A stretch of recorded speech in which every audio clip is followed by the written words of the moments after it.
Assalamualaikum warahmatullahi wabarakatuh. Halo semuanya, pada video kali ini saya akan menjelaskan tentang resum mata kuliah kependudukan dengan dosen pengampu Bapak Redda Suprobo Aji, STMT, dan Ibu Nunung Nurin Hayati, STMT. Sebelumnya, perkenalkan, saya Anissa Ismail Rahma, NIM 2019-1050-1019, dari program studi Perencanaan Wilayah dan Kota, Universitas Jember. Oke, jadi pada resum mata kuliah di video ini ada 3 topik utama yang akan saya bahas. Yang pertama di sini ada mengenai konsep demografi, yang kedua tentang pengantar kependudukan, yang ketiga pengantar geografi penduduk. Nah, nantinya setelah pemaparan ketiga materi ini, saya akan menjelaskan terkait persamaan dari ketiga materi tersebut. Oke, mungkin langsung aja masuk pada pembahasan yang pertama tentang topik utamanya itu konsep demografi. Pada konsep demografi ini ada 4 subtopik. Yang pertama ada definisi demografi, yang kedua ruang lingkup demografi, yang ketiga manfaat demografi, dan yang keempat teori-teori kependudukan. Yang pertama ada definisi demografi. Jadi untuk definisi demografi sendiri, berdasarkan definisi-definisi yang telah dikatakan oleh para ahli, saya menyimpulkan bahwa definisi dari demografi ini adalah suatu ilmu yang mempelajari struktur dan proses perkembangan penduduk pada suatu wilayah. Struktur penduduk ini meliputi jumlah penduduk, persebaran penduduk, dan komposisi penduduk. Struktur penduduk selalu mengalami perubahan karena disebabkan oleh beberapa faktor, diantaranya adalah fertilitas, mortalitas, dan juga migrasi. Nah, selanjutnya ada ruang lingkup demografi. Jadi ilmu demografi ini sangatlah luas dan bisa berkaitan dengan disiplin ilmu lainnya seperti ilmu sosiologi, geografi, ekonomi, dan sebagainya. Jadi untuk ruang lingkup demografi ini dia sangat berkaitan dengan cabang-cabang ilmu yang lainnya.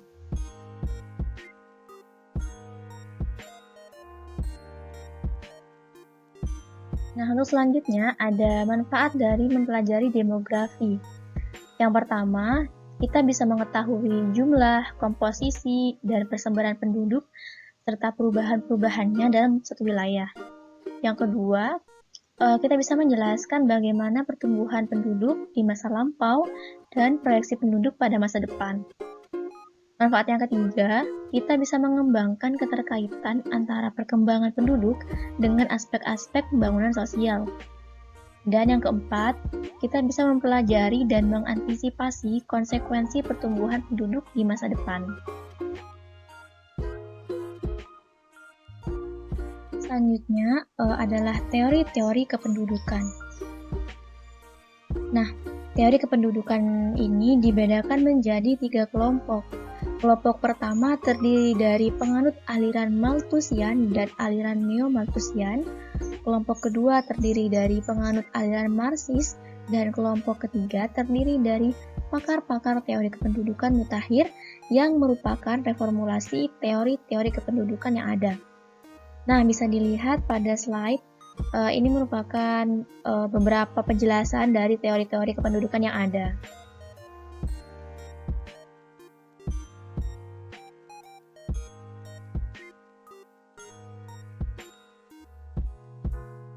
Oke, selanjutnya masuk pada pembahasan topik utama yang kedua, yakni tentang pengantar kependudukan.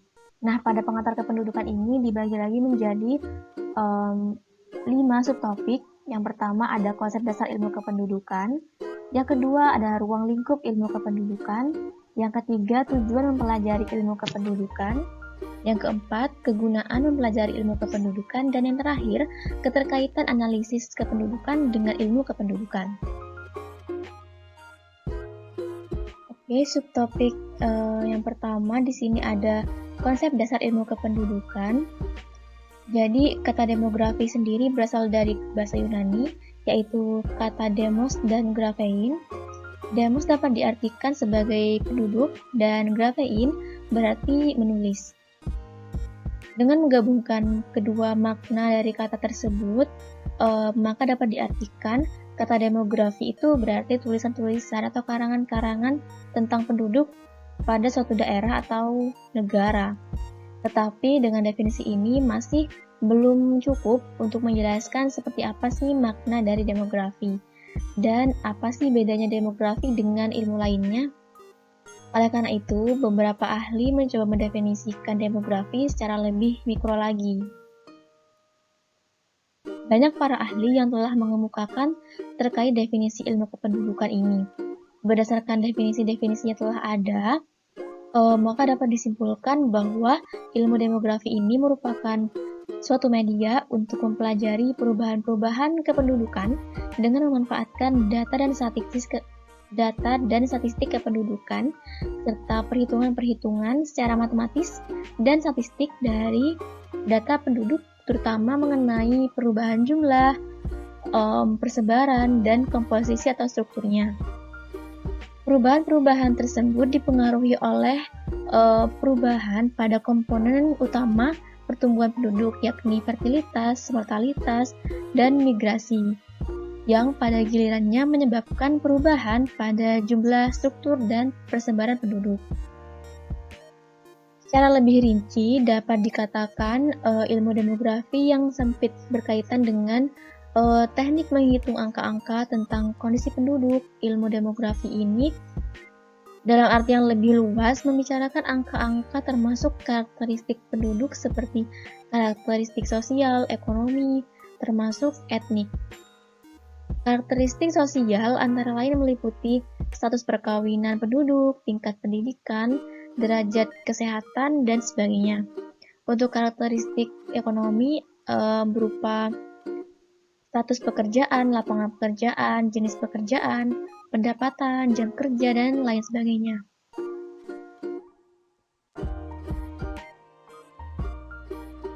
Nah, selanjutnya ada ruang lingkup dari ilmu kependudukan. Jadi secara lebih rinci, ruang lingkup ilmu kependudukan ini dapat dibedakan menjadi dua kelompok, yakni demografi formal yang telah menekankan pada perubahan dan variasi penduduk dengan menggunakan teknik demografi tertentu. Di sisi lain, jika berbicara tentang studi kependudukan, tidak hanya berhubungan dengan komponen kependudukan, tetapi juga berbicara tentang hubungan antara perubahan penduduk dengan variabel yang lain, seperti perubahan kondisi sosial, ekonomi, politik, budaya, psikologi, dan geografi. Bisa dilihat pada tabel. Di sini saya akan mencoba menjelaskan tentang demografi formal. Jadi komposisi penduduk jadi komposisi umur penduduk pada suatu wilayah bisa mempengaruhi tingkat kelahiran di daerah tersebut. Saya berikan contoh misalnya untuk penduduk perempuan. Jika sebagian besar umur penduduk di daerah tersebut adalah umur muda pada rentang umur 0-14 tahun dan 50 tahun ke atas, dan hanya sebagian kecil yang berumur reproduktif, yakni pada rentang umur 15-49 tahun, maka fertilitas yang ada di daerah tersebut akan rendah.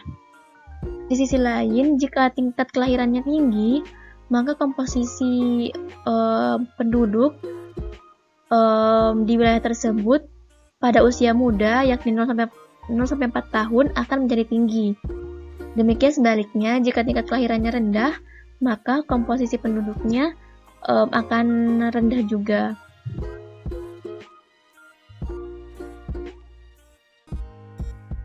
Selanjutnya adalah tujuan mempelajari ilmu kependudukan.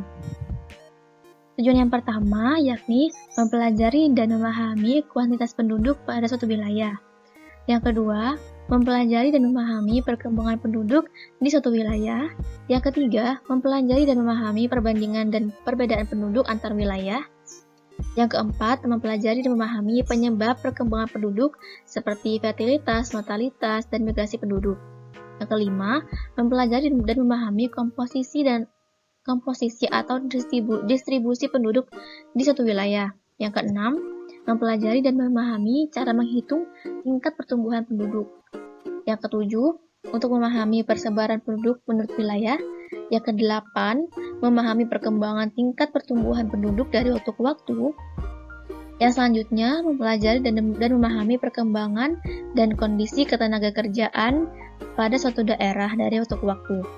Yang ke-10, memahami hubungan sebab akibat antara perkembangan penduduk dengan aspek-aspek sosial, ekonomi, budaya, dan sebagainya. Yang ke-11, mempelajari dan memahami keterkaitan antar variabel demografi. Dan yang terakhir, untuk mempelajari pertumbuhan penduduk pada masa yang akan datang, seperti berbagai kemungkinan dan konsekuensinya, misalnya penurunan fertilitas, aging people, mortalitas, dan sebagainya.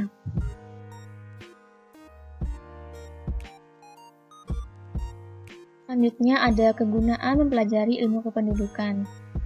Nah, manfaat atau kegunaan mempelajari ilmu kependudukan ini tidak hanya penting bagi pemerintahan, tetapi juga penting untuk lembaga-lembaga swasta seperti baik di tingkat pusat ataupun daerah.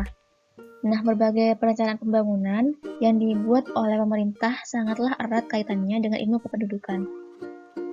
Perencanaan-perencanaan yang berhubungan dengan kemiliteran, kesejahteraan sosial, perumahan, pertanian, dan perusahaan-perusahaan yang memproduksi barang dan jasa, jalan, rumah sakit, pusat pertokoan, rekreasi akan lebih tepat apabila kesemuanya didasarkan pada data kependudukan.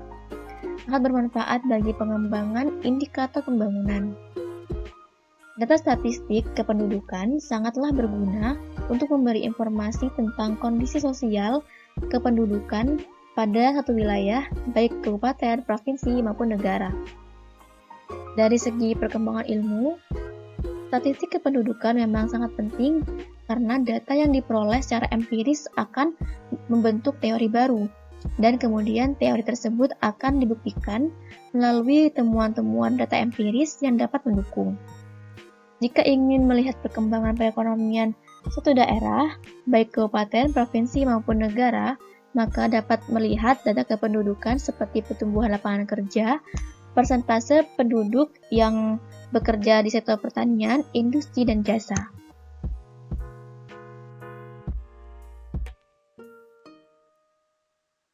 Selanjutnya ada keterkaitan analisis kependudukan dengan ilmu kependudukan.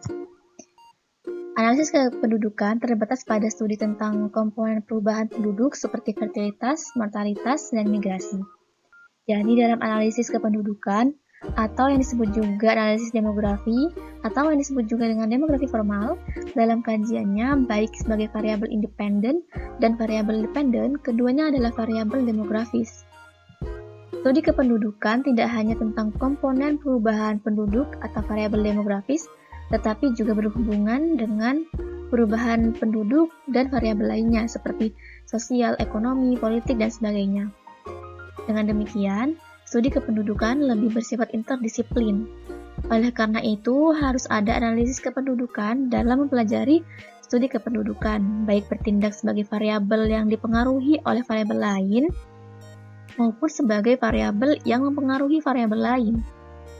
Untuk dapat dikatakan studi kependudukan, harus ada analisis kependudukannya yang akan dihubungkan dengan variabel lain seperti variabel ekonomi, sosial, budaya, dan sebagainya.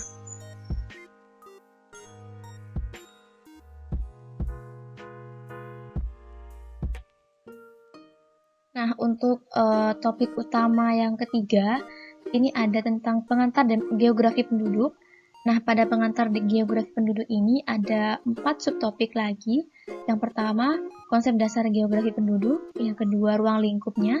Yang ketiga, kependudukan dalam geografi penduduk. Dan yang terakhir, peralatan geografi penduduk. Oke, subtopik yang pertama di sini ada konsep dasar geografi penduduk. Geografi penduduk merupakan salah satu cabang ilmu geografi manusia yang mempelajari tentang perbedaan dan persamaan aktivitas manusia dalam ruang sebagai hasil dari interaksi antar manusia dalam memanfaatkan lingkungannya. Sebagai salah satu cabang ilmu geografi penduduk menggunakan 3 pendekatan dalam mengkaji fenomena kependudukan. Di antaranya ada spatial approach, ecological approach, dan regional complex. Melalui 3 pendekatan tersebut dapat menjelaskan mengenai interaksi manusia dalam melaksanakan aktivitas. Bila dibagi lagi, geografi penduduk disusun komponen-komponen diantaranya demografi, sosial, budaya, politik, dan hukum. Banyak hal yang dapat dipelajari dari turunan geografi penduduk, misalnya saja untuk demografi suatu wilayah dengan menggunakan pendekatan-pendekatan ilmu geografi, yang nantinya akan memberikan gambaran tentang perbedaan fenomena dalam geografi. Pendekatan ilmu geografi sangat berguna dalam menganalisa karakteristik wilayah berdasarkan kondisi yang ada.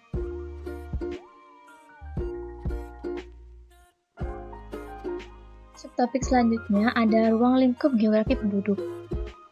Seperti halnya cabang ilmu geografi yang lain, geografi penduduk memiliki bahan kajian atau objek material khusus, yaitu migrasi, mobilitas penduduk, komposisi penduduk, pertumbuhan penduduk, distribusi, mortalitas, fertilitas, proyeksi, dan ketatakerjaan. Dalam mengkaji persamaan dan perbedaan persoalan manusia, ilmu geografi ini menggunakan pendekatan ke lingkungan dan kompleks wilayah dalam konteks keruangan.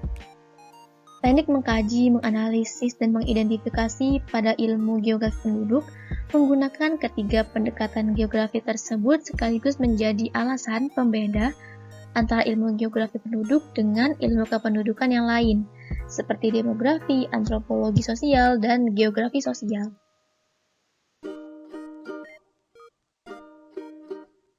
Selanjutnya ada kependudukan dalam geografi penduduk. Nah, masalah kependudukan erat hubungannya dengan manusia sebagai anggota masyarakat maupun perorangan. Karena itu, pengetahuan tentang kependudukan perlu diketahui oleh peserta kuliah geografi penduduk. Kependudukan merupakan sumber berita yang tak pernah kering. Berita yang menyangkut kependudukan selalu harus didukung oleh data berupa jumlah maupun angka dan bersifat kuantitatif. Demografi, subkajian geografi penduduk, merupakan ilmu yang mempelajari perihal kependudukan.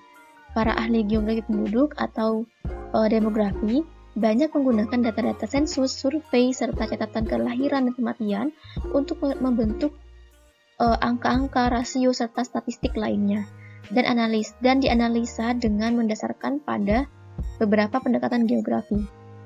Beberapa sumber data dalam geografi penduduk yaitu yang pertama dari sensus penduduk, yang kedua survei penduduk, dan yang ketiga registrasi penduduk.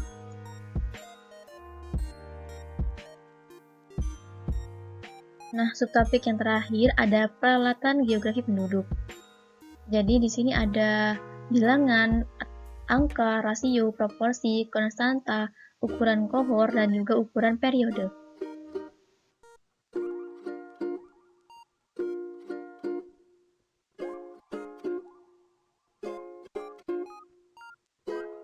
Oke, karena tadi saya sudah menjelaskan tentang resum ketiga materi, sekarang saya akan memberikan pandangan saya terkait persamaan dari ketiga materi tersebut.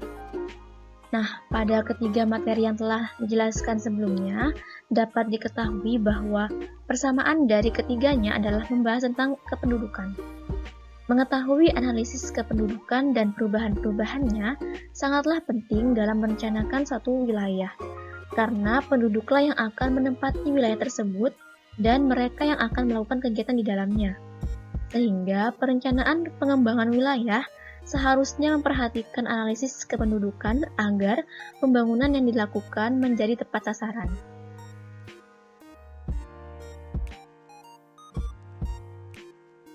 Oke, mungkin itu saja yang bisa saya sampaikan pada video kali ini. Semoga bermanfaat. Wassalamualaikum warahmatullahi wabarakatuh.